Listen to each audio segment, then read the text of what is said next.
കഴിഞ്ഞ ദിവസം Fed reserve 50 basis പോയിന്റിൻ്റെ ഇൻട്രസ്റ്റ് റേറ്റ് കട്ട് പ്രഖ്യാപിച്ചിട്ടും വളരെ വോളറ്റൈലായ അമേരിക്കൻ മാർക്കറ്റ് നെഗറ്റീവ് സൈഡിൽ ക്ലോസിംഗ് നൽകി. പ്രധാന ഇൻഡെക്സുകൾ നെഗറ്റീവ് സൈഡിലാണ് ക്ലോസിംഗ് നൽകിയത്. നാസ്ഡാക്ക് 0.31%, S&P 0.29%, ഡോ ജോൺസ് 0.14% ഇടിഞ്ഞു. തുടക്കത്തിൽ ഇൻട്രസ്റ്റ് റേറ്റ് കട്ട് എന്ന പ്രഖ്യാപനത്തോട് മാർക്കറ്റ് ഒരു ചിയറപ്പ് രീതിയിലാണ് പ്രതികരിച്ചതെങ്കിലും പിന്നീട് പൊട്ടൻഷ്യൽ എക്കണോമിക് വീക്ക്നെസ് എന്ന കൺസേൺ നിലനിൽക്കുന്നതുകൊണ്ടാകാം അമേരിക്കൻ മാർക്കറ്റ് ഫ്ലാറ്റ് നെഗറ്റീവ് സൈഡിൽ ക്ലോസിംഗ് നൽകിയത്. അതേസമയം 2% എന്ന ഇൻഫ്ലേഷൻ ടാർഗറ്റ് അമേരിക്കയ്ക്ക് അച്ചീവ് ചെയ്യാൻ സാധിക്കുമെന്നും ഇൻഫ്ലേഷനും എംപ്ലോയ്മെൻറ്റും ബാലൻസ് ചെയ്തുകൊണ്ട് മുന്നോട്ട് പോകാൻ സാധിക്കുമെന്നും സെൻട്രൽ ബാങ്ക് പ്രത്യാശ പ്രകടിപ്പിച്ചത് അമേരിക്കൻ എക്കോണമിയെ സംബന്ധിക്കുന്ന ഒരു പോസിറ്റീവ് അപ്ഡേറ്റ് ആണ്. കൂടാതെ ഫെഡിൻ്റെ ഇൻട്രസ്റ്റ് റേറ്റ് കട്ട് പ്രഖ്യാപനത്തെ പല അമേരിക്കൻ പൊളിറ്റിക്കൽ ലീഡേഴ്സും സ്വാഗതം ചെയ്തിട്ടുണ്ട്. ഇതെല്ലാം എക്കോണമിയെ സംബന്ധിക്കുന്ന പോസിറ്റീവ് അപ്ഡേറ്റ് ആണ്. ഇനി ചില പ്രധാനപ്പെട്ട സ്റ്റോക്കുകളിൽ വന്ന ലേറ്റസ്റ്റ് അപ്ഡേറ്റിലേക്ക് കിടക്കാം. ഒന്നാമത്തേത് BSE. കഴിഞ്ഞ ട്രേഡിംഗ് സെഷനിൽ BSE 15% ഉയർന്ന് 3844 രൂപയ്ക്ക് അടുത്തെത്തി. 52 വീക്ക് ഹൈ 3945. 52,000 കോടി രൂപയുടെ മാർക്കറ്റ് ക്യാപ്പുള്ള കമ്പനിയുടെ വാല്യൂഷൻ 87.88. 2 ദിവസം കൊണ്ട് BSE എന്ന സ്റ്റോക്ക് 30% മുകളിൽ റിട്ടേൺ നൽകി. കഴിഞ്ഞ ഒരു മാസത്തെ പെർഫോമൻസ് നോക്കിയാൽ 45%-അടുത്തും 6 മാസം കൊണ്ട് 100%-അടുത്ത് റിട്ടേൺ സ്റ്റോക്ക് നൽകുകയും ചെയ്തു. ഇവിടെ BSE എന്ന സ്റ്റോക്ക് തിങ്കളാഴ്ചയിലെ ട്രേഡിംഗ് സെഷനിലും ബൈയിങ് മൊമെൻറ്റത്തിൽ അല്ലെങ്കിൽ തിങ്കളാഴ്ചയിലെ ട്രേഡിംഗ് സെഷനിലും BSEയിൽ ബൈയിങ് മൊമെൻറ്റം പ്രകടമായിരുന്നു. ചൊവ്വാഴ്ച ചെറിയ രീതിയിലുള്ള പ്രോഫിറ്റ് ബുക്കിംഗ് വന്നെങ്കിലും ബുധനാഴ്ചയിലെ ട്രേഡിംഗ് സെഷനിൽ മികച്ച റാലി വരികയും ചെയ്തു. ടെക്നിക്കലി സ്റ്റോക്ക് ഓവർ ബോട്ട് സോണിലേക്ക് എത്തുകയും ചെയ്തു. ആദ്യം തന്നെ BSE എന്ന സ്റ്റോക്കിൽ റാലി വന്നതിന് പിന്നിലെ ചില പ്രധാന ട്രിഗറുകൾ എന്തൊക്കെയാണെന്ന് മനസ്സിലാക്കാം. ഒന്നാമത്തേത് NSEയുടെ IPO തന്നെയാണ്. ഉടൻ തന്നെ NSEയുടെ IPO വരുമെന്നുള്ള ഒരു അപ്ഡേറ്റ് അല്ലെങ്കിൽ ഒരു പ്രതീക്ഷ മാർക്കറ്റിനുണ്ട്.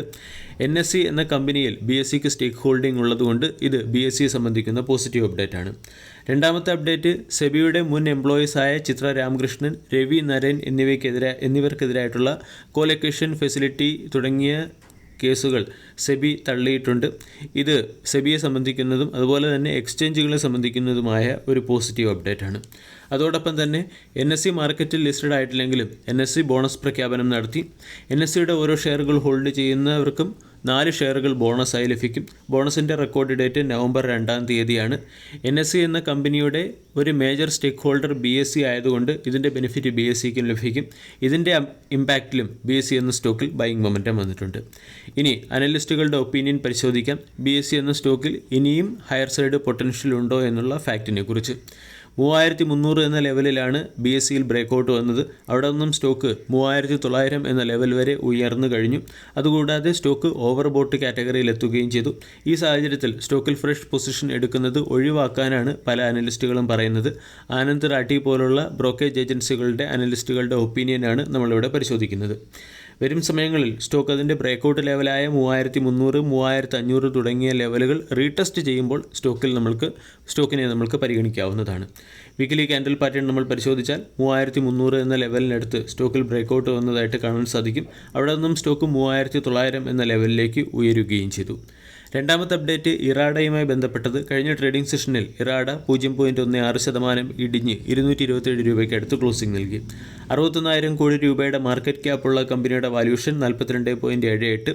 52 week high 310, 52 week low 50. IREDA എന്ന കമ്പനിയിൽ ഗവൺമെൻറ് OFS കൊണ്ടുവരും അല്ലെങ്കിൽ സ്റ്റേക്ക് ഡയല്യൂട്ട് ചെയ്യാനുള്ള സാധ്യതയുണ്ടെന്ന് മുമ്പേ അപ്ഡേറ്റുകൾ വന്നിരുന്നു. കഴിഞ്ഞ ദിവസം ഇതുമായി ബന്ധപ്പെട്ട ഒരു കൺഫർമേഷൻ പുറത്തു വന്നു. അതായത് ഇറാഡ എന്ന കമ്പനിയിലെ 7% സ്റ്റേക്കുകൾ ഗവൺമെൻറ് ഡയല്യൂട്ട് ചെയ്ത് 4500 കോടി രൂപയുടെ ഫണ്ട് റേസ് ചെയ്യാൻ കമ്പനി തീരുമാനിച്ചു. ഇതിനാവശ്യമായ approval department of investment and public asset management നൽകുകയും ചെയ്തു. ഈ ന്യൂസിൻ്റെ പശ്ചാത്തലത്തിൽ ഇന്നത്തെ ട്രേഡിംഗ് സെഷനിൽ ചിലപ്പോൾ ഇറാഡ എന്ന സ്റ്റോക്ക് ഇടിയാൻ സാധ്യതയുണ്ട്. കമ്പനി അതിൻ്റെ ക്യാപിറ്റൽ ഇൻഫ്യൂഷൻ്റെ ഭാഗമായി FPO, right issue, preferential issue എന്നീ ഇൻസ്ട്രുമെൻ്റ് വഴി ഫണ്ട് റേസ് ചെയ്യാൻ തീരുമാനിച്ചിരുന്നു. ഇറാഡ എന്ന കമ്പനി അല്ലെങ്കിൽ ഇറാഡ എന്ന സ്റ്റോക്ക് 310 എന്ന ഓൾ ടൈം ഹൈയിൽ നിന്നും ഇപ്പോൾ 28%-അടുത്ത് ഡിസ്കൗണ്ട് ലഭിക്കുന്നു. 2023 നവംബർ മാസത്തിൽ 32 രൂപയ്ക്ക് അടുത്ത് മാർക്കറ്റിൽ ലിസ്റ്റഡ് ആയ കമ്പനിയാണ്. അവിടെ നിന്നും സ്റ്റോക്ക് 310 രൂപയിലേക്ക് ഉയരുകയും ചെയ്തു. ഗവൺമെൻറ്റിന് ഈ കമ്പനിയിൽ 75%-അടുത്ത് സ്റ്റേക്ക് ഹോൾഡിംഗ് ഉണ്ട്. 75%-ൽ നിന്നും 7%-ഓളം സ്റ്റേക്കുകൾ ഡയല്യൂട്ട് ചെയ്യാനാണ് ഗവൺമെൻറ് അപ്രൂവൽ നൽകിയിരിക്കുന്നത്.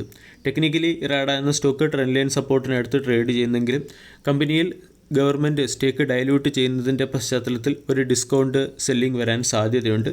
ഇങ്ങനെ ഡിസ്കൗണ്ട് സെല്ലിംഗ് വരികയാണെങ്കിൽ 200 സ്റ്റോക്കിൻ്റെ പ്രധാന സൈക്കോളജിക്കൽ സപ്പോർട്ടായി പ്രവർത്തിക്കും. വീഡിയോ എല്ലാവർക്കും ഇഷ്ടമായി എന്ന് വിശ്വസിക്കുന്നു. താങ്ക്